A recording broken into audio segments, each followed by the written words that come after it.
In order, one of the things that we had as a vision to expand our boundaries was to look at operating in different parts of the world. My partner Chung is from Korea.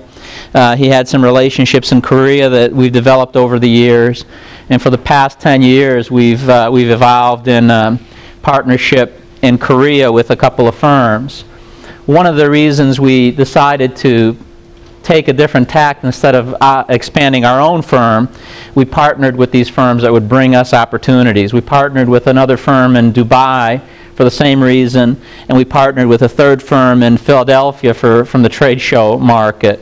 So we use this as a way to get into other areas in other countries without having to be physically there.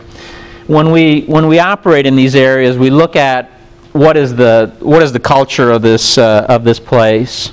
What may be the cultural heritage of this place, and how has that cultural heritage manifested from the historical to what it currently is, which is international modernism.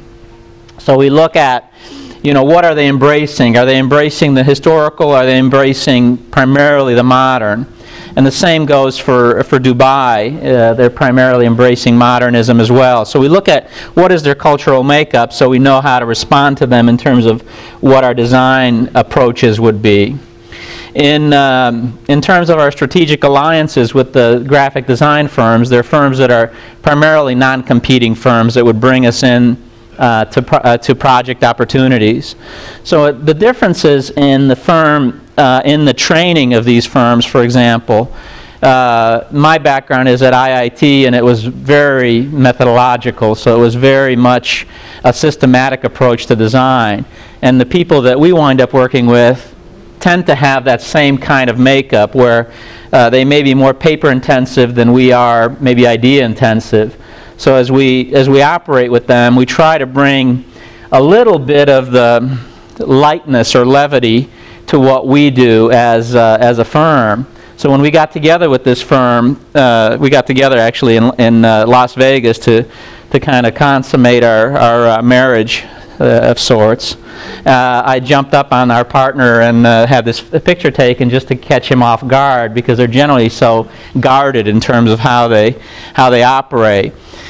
In terms of how they operate, for example, we did a project together with them. They operate like I'm used to during my education at IIT, very methodical in terms of presenting logic for what we're doing, presenting the process of what we're doing in painful detail in some respects, compared to how we may present it more emotionally or more simply, as opposed to telling everyone about all the aspects of what it takes to do this design.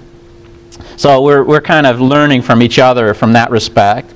So as we're doing work in Korea, getting back to the kind of thing I'm talking about in terms of looking at context, all the visits and the variety of trips that we take into Korea to understand their vernacular of materials, their vernacular of landscape, their vernacular of architecture comes in very handy, because we can then understand how to respond to a project that we're doing that tends to be a fairly modern project, but it brings in some of the cultural heritage of Korea. In this case, we're doing a stone wall that is very reminiscent of a stone wall that may be a palace wall in the Seoul Palace.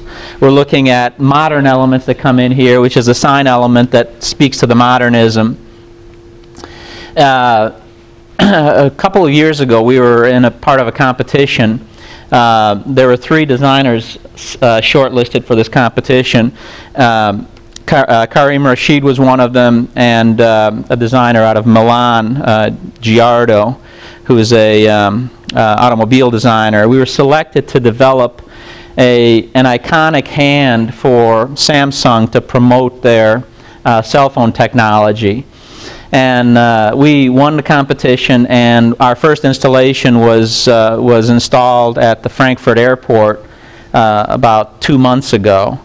And what we saw this as a departure for was a different kind of brand communication. Rather than having a billboard out there with someone holding a cell phone, this element rising out of the ground holds a cell phone, a model of a cell phone that changes and becomes a site sculpture of sorts. So it becomes something a little bit more ethereal than pure commercialism. And then we've got, the thing about this piece is a 360-degree visibility. The second installation is happening now in Toronto. This is a computer simulation of that installation. So this has given us an opportunity to work on a brand level of a larger scale with Samsung. Get back to scale and talking about architectural and landscape scale. We look at how these pieces sit in the landscape. What's the appropriate scale? How do you make something like this? Our collaboration in this case was with a professor of industrial design who has a fabrication shop that manufactures this piece in his facility in Seoul, and then they ship it to the various locations. So the relationship with the artisan is always important in most things that we get involved with. In Dubai, we formed a partnership with an event design firm called HQ Creative. If you don't know, you probably have heard about Dubai by now, but a few years ago I didn't really understand what was going on in Dubai. What's going on in Dubai is there's a tremendous amount of building boom going on in that state. And given those opportunities, we went over and we met with some prospective clients. We looked at what is this place all about, and this place is a vast desert, or was a vast desert. One of the things that I learned on one of the projects out there was as we were working with a fountain designer, and now I get back to context. What is truly context when you see this vast array of desert out there? One of the fountain designers on the project decided that he was going to look at the context of the sand, and he took 20 samples of sand around the Dubai area, and there was a variety from blue to red, red being a sand that was primarily near Saudi Arabia, and then there was greenish. So there was a variety of different sand colors, and they had some of these sand melted and turned into glass for this fountain element. So the context can be something that is near and dear to you, or a context can be something as a historical context. Or context can be something that is transitional and temporary. This is a real town. This is a town called Nothing, Arizona, and this kind of describes some of the things that we do in terms of when we get into a sign program for a place. We want to talk about the name of the town or a logo for the town. We want to talk about the sponsorship, in this case AAA. So here's this town called Nothing, Arizona. They let you know where you are because you've pulled up there and it says you're here.